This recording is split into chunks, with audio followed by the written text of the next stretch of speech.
Hi, Rada. Hi. How are you? Good morning. Good morning. I'm doing fantastic. I'm so excited to have you back on. And, we had some time to sort of process the last show, Deprogrammed, and now we're back on to talk about more aspects because this is such a large topic and there's so many pieces to this puzzle. And I'm excited to talk to you today. I know. I've been downloading a lot since our last show and just processing and thinking about, every time I do something like this, I listen to it a couple of times. I'm like, okay, what am I putting out to the people, because I want people to hear it, and I think that it's a lot of deep stuff that some people don't really fully want to take in because it can be overwhelming. But it's exciting to me just to see what's out there in terms of how we can free ourselves, right? How we can free our being that's hiding inside of us, like locked away in this because of soul binding or just contracts or I learned from my mentor and good friend, Dr. Sarah Larson. She calls it the contracts and agreements that are spoken and unspoken. We have these spoken and unspoken agreements with each other, and so kind of checking in with ourselves and seeing what programs are running so we can be fully present. And that's go ahead, please. Yeah, no, I was just saying that I've been touching up on just certain terms from my hypnotherapy training, like about suggestibility and how we learn and take in information. But yes, go ahead.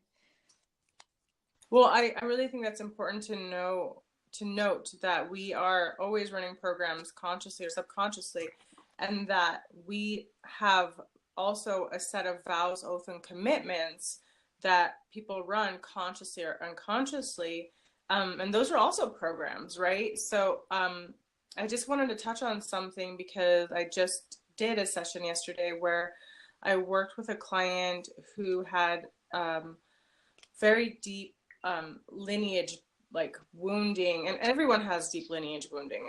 That's a program. The pain program runs through everybody, but this particular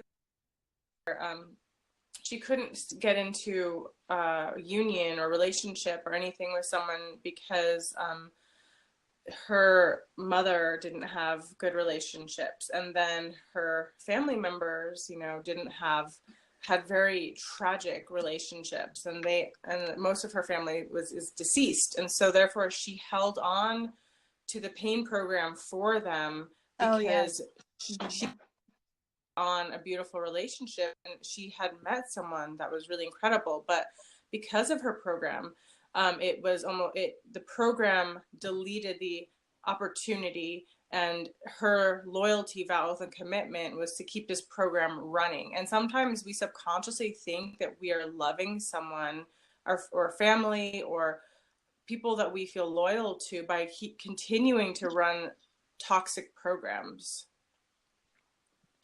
Yes. So that, and it was a huge release and relief for her. But I want to jump in with you about the different concepts such as diamond heart. Can you share a little bit about that?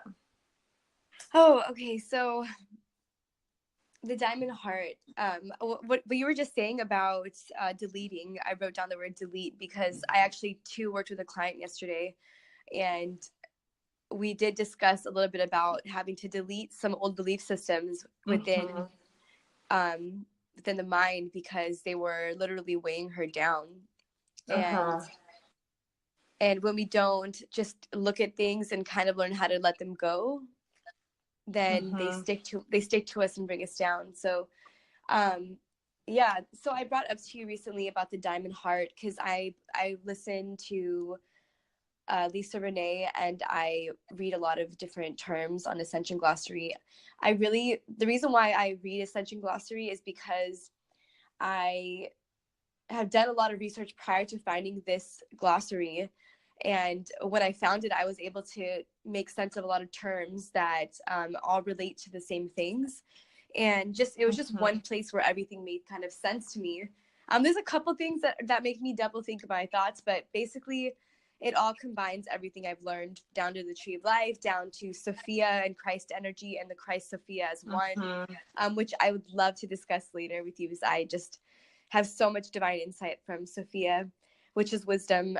So the diamond heart, according to the Ascension Glossary, is refers to both the crystal lotus heart and the light body of an higher heart activated human, or a crystal heart network that acts as a central hub that directs the many tributes of energy current and frequency throughout the planetary grid network. And many of the Earth's major cities across the globe have been purposely organized and built by the Masons to be centrally populated around the grid systems of a diamond heart network. So when we say diamond heart, for me, I'm seeing my heart as a crystal. Just like, you know, all these movies that are coming out that people are like obsessed with, like Avengers, they use these crystals, and like a lot of people just think that's just metaphor, and they don't really fully see that this is all occult wisdom being brought to the surface. Still, it's not being given to us the way it should. It's like, oh, here's another movie with a bunch of magic in it, and we're gonna pretend that it's not real, and we're just gonna throw in some effects, and then we're gonna play, you know, it's just like, it makes me laugh because it's true. We have this the crystal heart, and so they do build in certain sites where this energy is really strong. And so the opposite of the diamond heart would be called an Anubian black heart. So you can call it black heart, diamond heart, whichever. The black is reversal technology that's hijacked the true spinning vortexes of our heart center. And so, you know, when we look at our chakra system, we have the lights that light up, and we have more than just 7 chakras. We have so many more.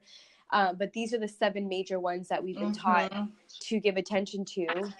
And we're barely learning how to understand these as a people.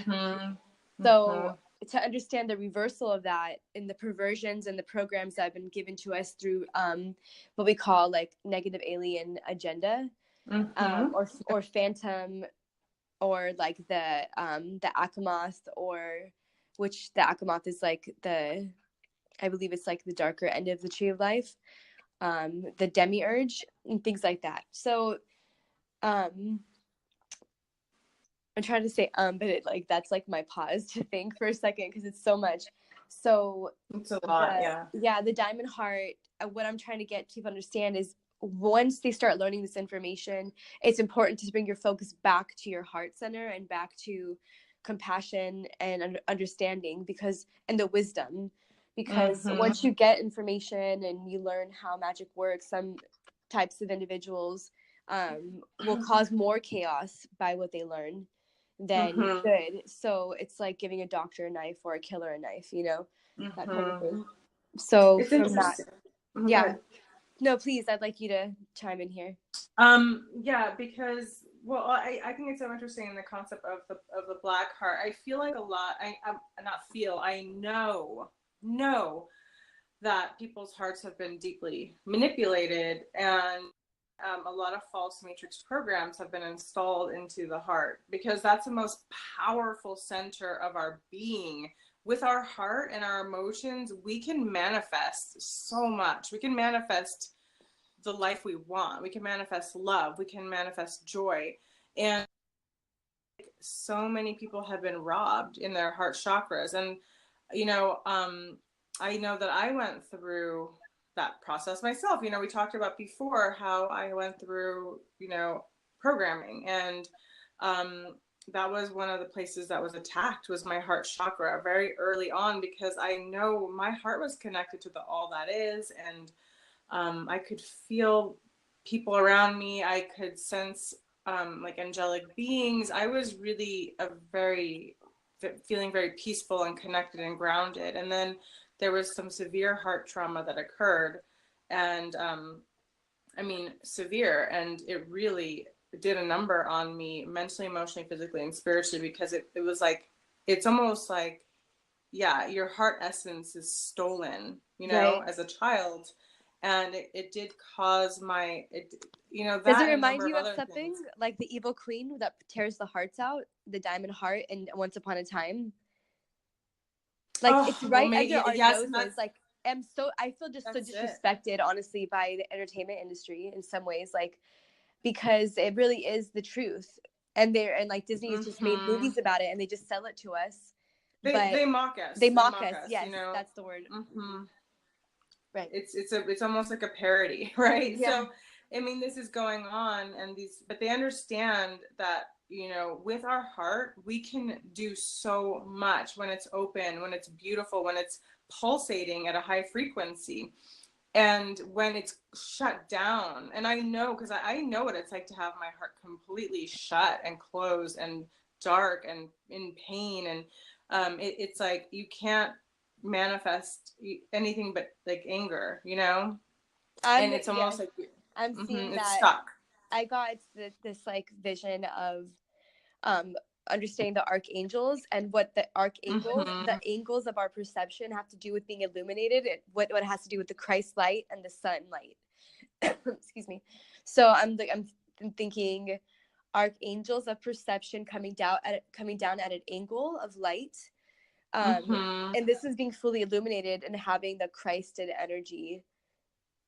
And that's related to the sun and the diamond of our heart. So when we're connecting together, like I bring this in when I explained how I dance with social dance partners, especially Zouk dancers. Sometimes we have to actually slow down so much and connect with each other's hearts. Ooh. So yeah, it's amazing. I've seen some people, like, you can just see the energy back and forth from you opening your chest up, your cage. And we do have, I believe, like 7 cages of the heart. Like what I'm learning is that our bodies are the temples, and so these chakras open. So it just was related to what you were saying just now. I think it's so beautiful. I think it's interesting. Yeah, when two people connect, like through the different practices that I've done, I've gone through many different programs and things like that to deprogram.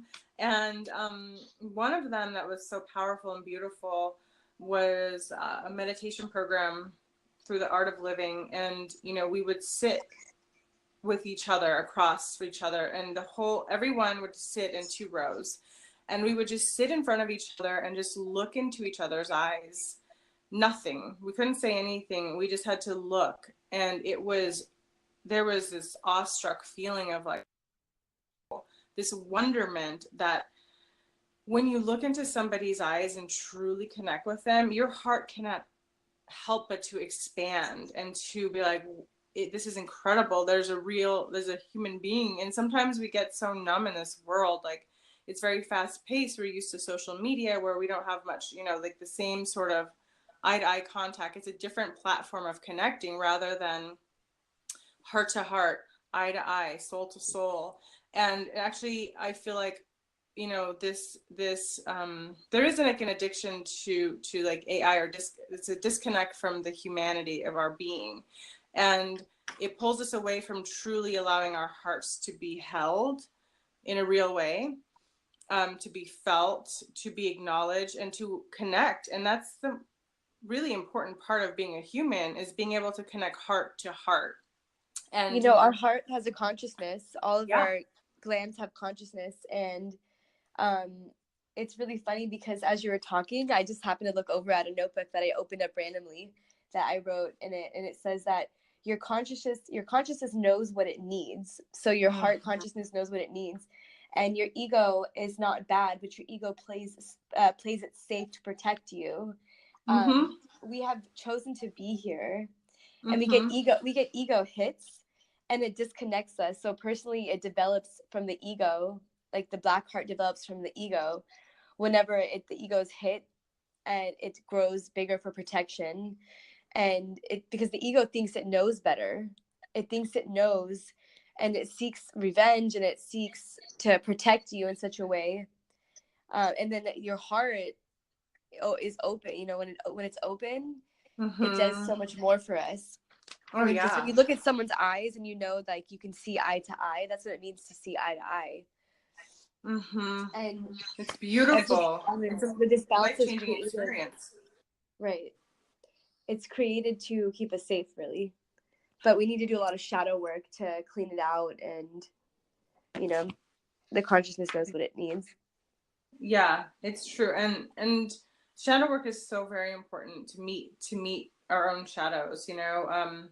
And that's something I think is so important that people would benefit from doing. And I love to do shadow work with my clients because we bring them to the shadow, and there's a huge integration process where now you can integrate the pieces that you couldn't accept before. You're bringing them in and accepting them, and then you can start to be with people and accept them more too, rather than picking them apart, which is what we've been trained to do in our society, right? You see that. So it's all about coming back to wholeness, and I feel like there's so many ways in which we're being pulled apart from our divinity, and one of them would be like creating artificial dolls, like, you know, as mates. Yes. They're trying to That replace women. They're trying to replace the feminine in some way with robots and you clones, can't. right? And clones. Yeah. So to talk about the dolls, I want to talk about that just for a minute, because there's a surge of dolls, and it's so interesting. They're non-living beings. They're made out of plastic. And they create sounds and noises that are quote unquote pleasing to men, but they don't have the womb power, the womb essence, the life force energy. Their hearts are not pulsating with the divine. They're artificial, and they're hooked up to false matrix systems that are demonic. They're evil and they're not to be. And not only that, they have cameras in them, and they're spying on you every time you have sex with them. So I don't know what's so great about that.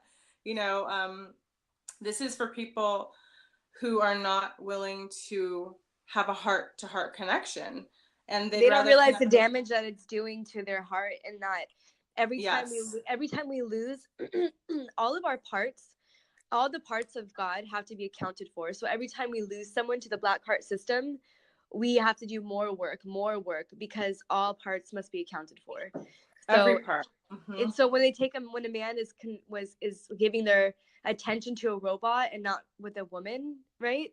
Is that what you're trying to say? That it's actually dangerous.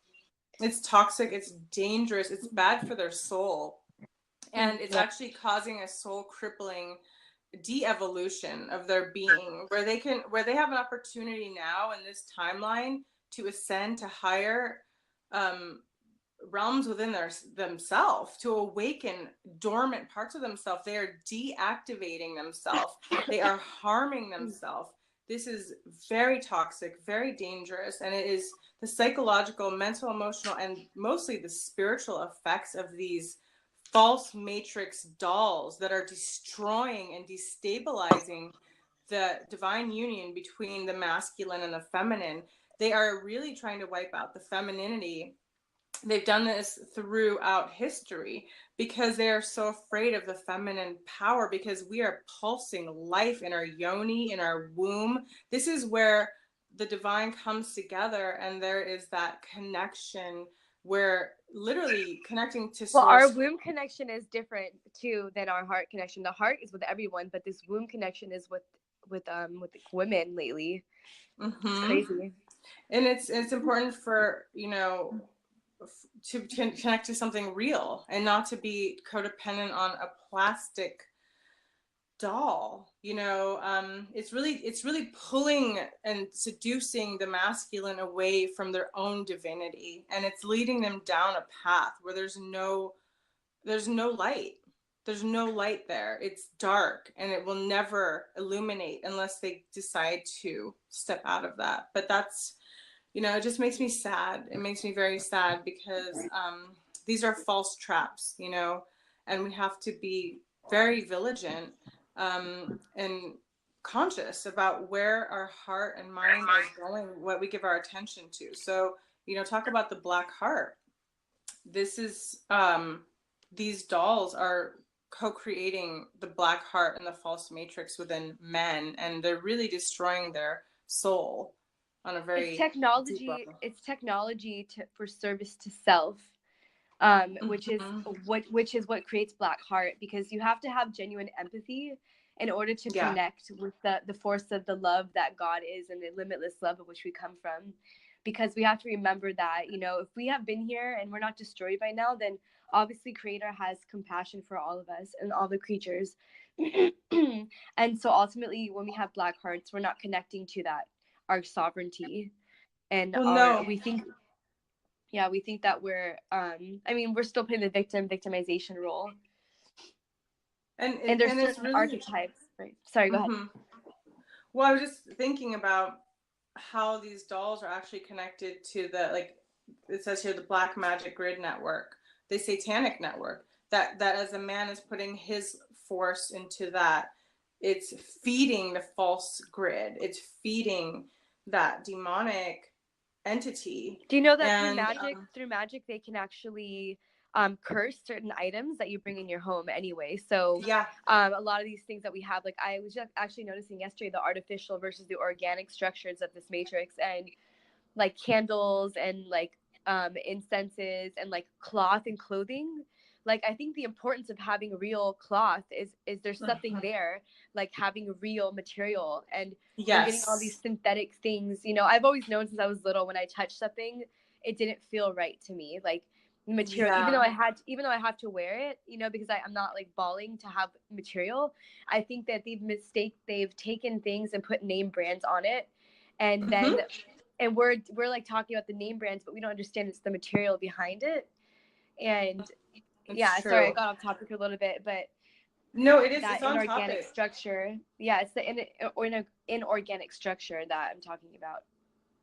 Because that's so true, because I did a channel which I've not shared with anyone, but it's organic versus AI or inorganic, you know, and how it's so true, like how we've become so far removed from our true essence, our true nature, that we don't even know the difference anymore. And I was someone that went on that journey, because with the breast implants, those are plastic made out of silicone, and it was a man-made, you know, thing that was highly toxic, and you install it in your body, and it is an implant. Think about implants. They are blocks, and they are blocks to your own divinity, or blocks to your higher self, blocks to chi, blocks to your life force. And it was all of that and even worse, you know.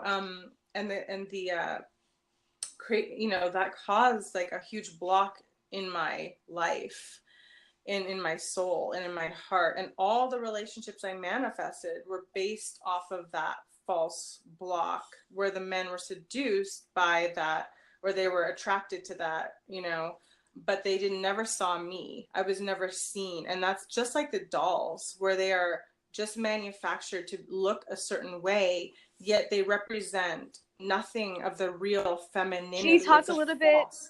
Can you talk a little bit about like the characteristics of these dolls? And I mean, I know I've seen a couple things online. Yeah, there was also a movie that just came out too. There's movies recently about the woman, like the clonings and the men being with women that are just robots. And I just think that says something about the character of where we're trying to go with this country.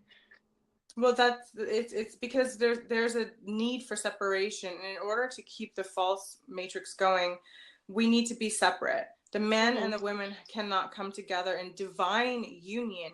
If they did, we would be at a much higher place, mentally, emotionally, physically, spiritually, and our whole world would shift almost in an instant if we could come together. There are so many blocks and seductions that are created in order to keep us apart from our truest, highest self. Because when we come together in union, we are our truest, highest selves. It's called the Hyros Gamos. Highest, yeah, there you go. I was actually just reading last night about spiritually activated couples. Yes. And this is the main purpose for all of these things, is to stop this from happening. Yep. The porn, the abuse of children at young ages, the necessity to abuse young children, and these satanic ritual abuses.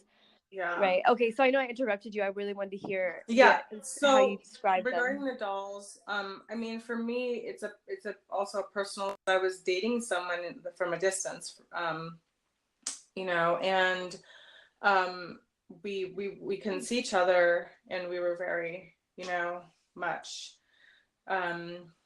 missing each other. And so he suggested that he could create a doll, you know, that was a replica of me. And my heart just like broke open, like, oh, that was like the worst thing I could hear, because, you know, to me, it was not like a compliment. It was an insult to my soul.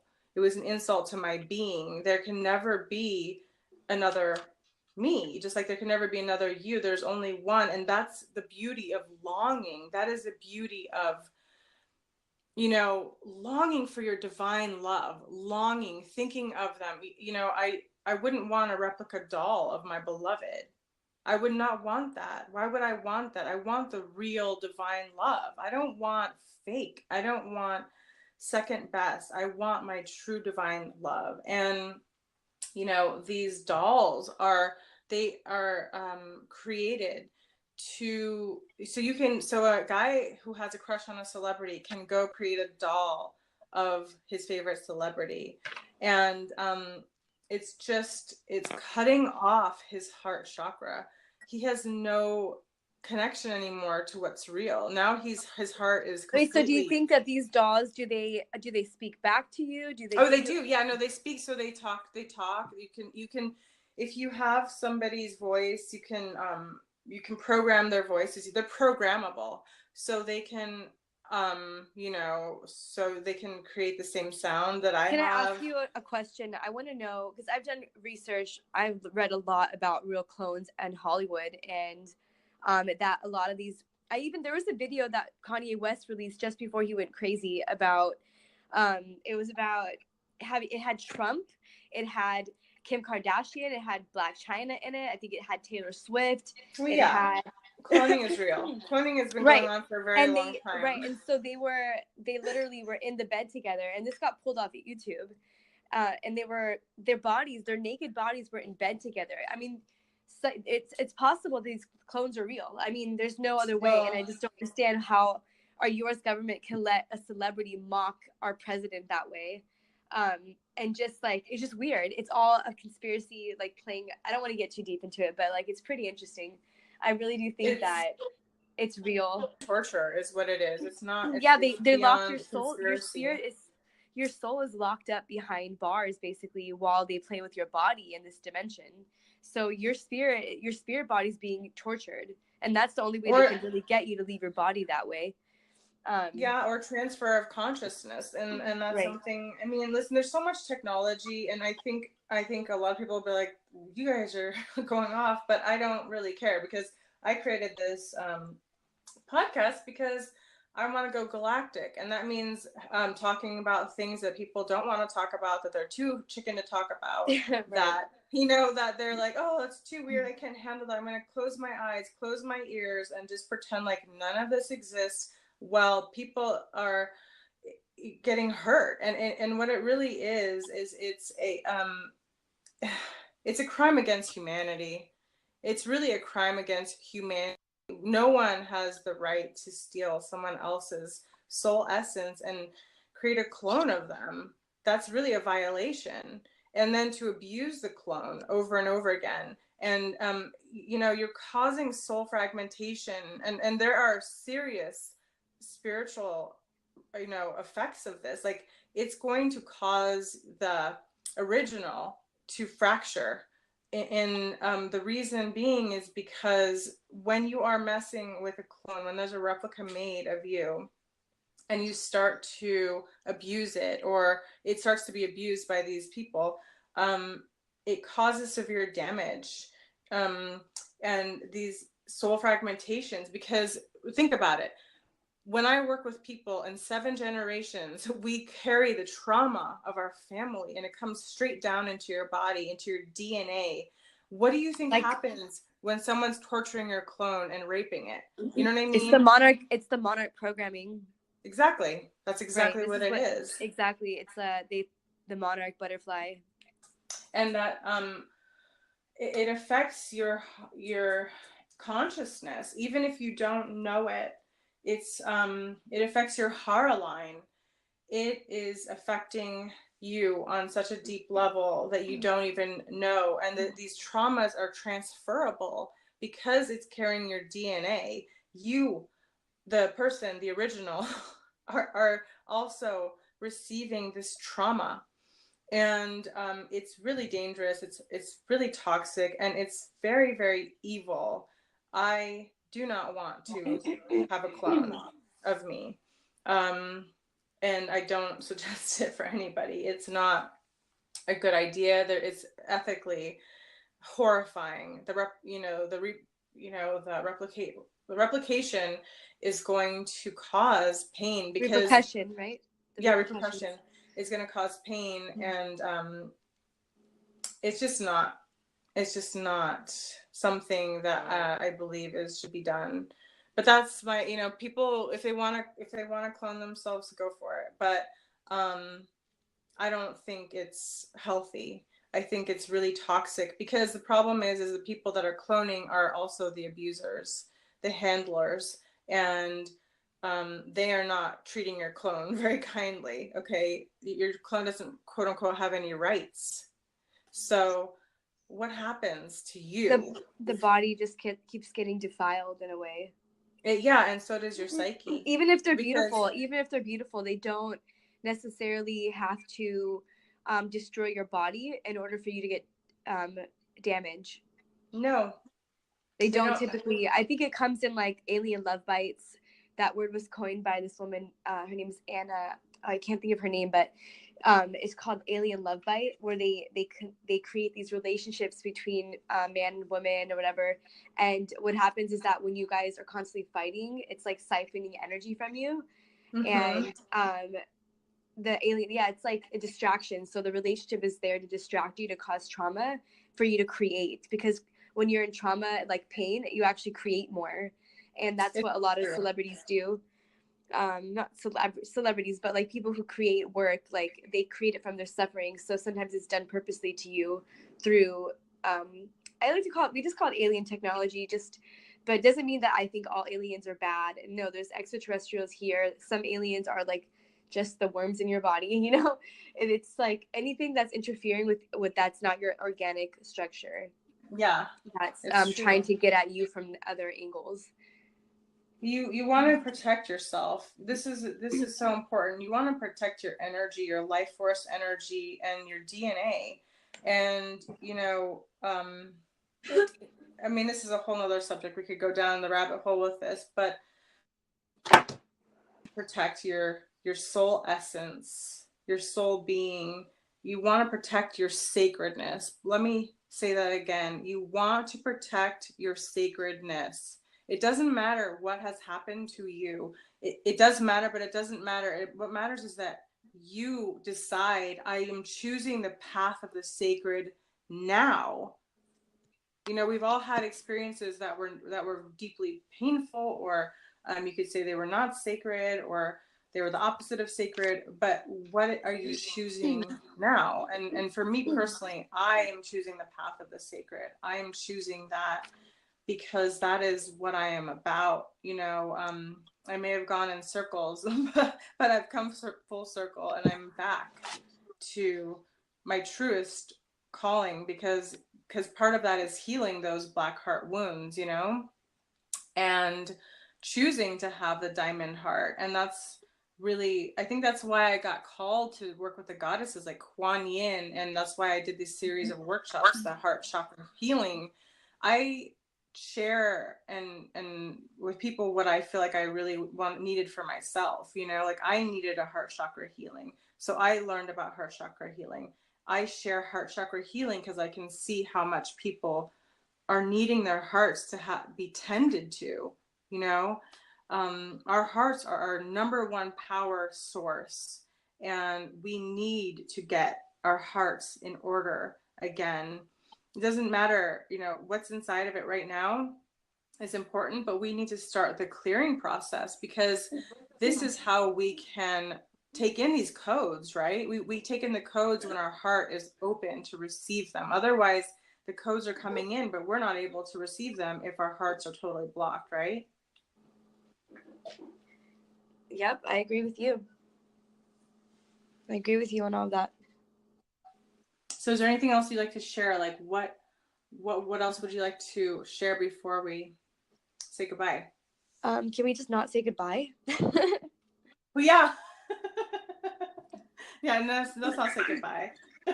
They always say keep your podcasts and videos short, but like when we're on a roll, there's definitely a lot of different stuff that we discussed, and this is a continuous discussion about deprogramming, and we mentioned a lot of things that I would like to go back to. I'm not even sure which one is necessary, but we could discuss a little bit about the soul uniting with each other, the hypergamy, the divine union partnerships, because we are in water, I feel, and we're in these relationships and we're rocking back and forth, and like that balance has to come back between our own union of our own divinity of two parts. And then we get to meet people that are in alignment with that, and that's when those sacred connections start happening. And I think that Lauryn Hill says it good. How are you gonna win when you ain't right within? So I've been loving Lauryn Hill lately. Her music is just phenomenal, and she's a great teacher. But she does explain a lot about what's going on with the slavery of and the soul binding and the contracts that we're making, and the agreement, the spoken and unspoken agreements, and just being more aware of those things. Because if you really want to create a better world, the kingdom of heaven is within all of us, and so we have to do certain things and be aware of what we're ritualizing and what we're bringing into this physical reality, because we are that powerful. We really are, and the reason why we're in these positions is because we are that powerful, and it's we have to learn how to use it ourselves for the betterment of the all, and not out of pure selfish gain. Yes. So we have to sacrifice missing out on some things that might look popular or fun or the thing to do in order to heal the world. Not everyone's here. Not everyone's here to heal the world, and just know that there is both. Everything that you see on TV is mostly created and has been and came and gone, and it's all real. Everything, like, even if you see it on TV, like, it's just, I mean, I don't know about everything, but like a lot of things have symbolic structures of the truth. Well, there's a code, right? So the code is that what they create, they don't have to tell us like straight to our face, like, hey, we created this, or cloning is happening, or that, but they have to show us, because that is called collective consensus. Yeah, well, there's collective consensus. Collective consensus, because we're like, oh, cool, that's cool, and we're all in agreement. We like Terminator, and everyone starts talking about it, and they're creating energy around it, and they're making us manifest, right? But that there's two lines of thought. Yes, one is that creating a projected reality. So if there's something like there was a movie The Rock made about earthquakes, which I didn't watch because I don't watch crappy movies like that, but it was about earthquakes. And so if you get enough people on board with your collective consensus, and then you start to create reality together. This is manifesting 101, is everyone's thinking about it. And they do it through the feeling. And that's what I want to say. It's through the heart. Everything is manifested through the heart. It's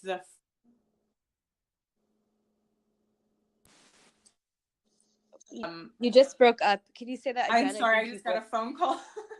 It's through the feeling. Yeah. It's through the feeling that we manifest. And so if you can move people's hearts through movies, they're projected realities. And if people are emotionally invested in them, then you manifest that. But also, collective consensus is saying like, okay, we all know that there's like child abuse going on, and we're consenting because we're not saying no. Get it? We are not saying, no, that's not right. I do not stand for that. I am standing against that. I am a no. My vote is a no. By being ambivalent about it, we are actually in consensus about tragedies that go on. So even if we just tell the universe, I'm a no, I am not in alignment with that. I do not want that, and I am a no. We have to start taking a stand on things, even if it's within ourselves. That's on point, Radha. It's important because, and the other thing too is like, sometimes we get darker things happen to us. Like the more dark you think your life is, just know that's how much light something is trying to suppress of your light. Like you might have incredible resistance and what they call like training in dark arts training, like dark arts, which means that like you have a lot of situations come to you or present themselves to you that want to suppress you and or stop you from following your path, and that's because you have a great purpose. Yes. And so just like don't forget that no matter what you're going through, no matter what you're doing, no matter what you've done, you always, every day is a chance to recreate yourself, and you could decide to be that new person. And it might look a little bipolar at first, you know. You're like, whoa, well, yesterday I was acting crazy, and today it's because we just redeem yourself. You could be a redeemer. Yes. Oh, it's so beautiful. So beautiful. We must come back to ourselves. We must. This is where everything starts. It's easy to lose yourself in this world. It's easy to lose yourself to other people's programs and ideas, but you must remember who you are. And that brings us back to the one. When we be who we are, we have to become the one again. Exactly. You are the one. You may have forgotten that you're the one, but you are the one. And even if you've come across so much pain or tragedy, or you feel so much opposition, no, it's because truly you have such a great purpose. The moment that you can start to break free out of that old paradigm, the light will be pouring in for you, waiting for you. It's all waiting for you. Everything in our vortex that we are meant to be, that we are meant to do, and meant to have, it's all in our vortex. Maybe there's a layer, a layer around us, what I call like a veil of darkness, and you must integrate that or work through it or clear it, whatever it takes to be able to access what's truly yours is yours. Know that. Beautiful. Sometimes we feel so far from who we are or who we're meant to be or what we love, but we have to know what is yours is yours. It can never be truly taken away from you. That is the great illusion. You must come back to your remembrance and that your divinity is always within you, untouched, and no one, no matter what they have done to you or anything that's happened in your life, that is always intact. Okay? So beautiful. It's so funny. We're so in flow because I told the exact thing to my client yesterday. That no one, what's yours is yours, and if it's yours, no one can take it from you. And so that has to go with releasing control over wanting to possess other people and own other people. Like we just have to really become strong in ourselves. Yeah, building that inner temple. So beautiful. I just love talking with you, Alanna. I feel like we could go on for into infinity, but for now we have to get to work. Yes, I want to say thank you so much for coming on. I'll talk to you again next week. Have a beautiful day, and I just love your wisdom, Alanna. Thank you for sharing. Thank you. You shared a lot of really amazing things today too. So it really has brought awareness to my consciousness. And thanks everyone for tuning in. We're sending out so much love to you. Remember your divinity. You are whole and complete, and we're sending you so much love today. Sophia loves you. Yes. Sophia loves you. All right. Bye. Have a beautiful day. You too. Bye-bye.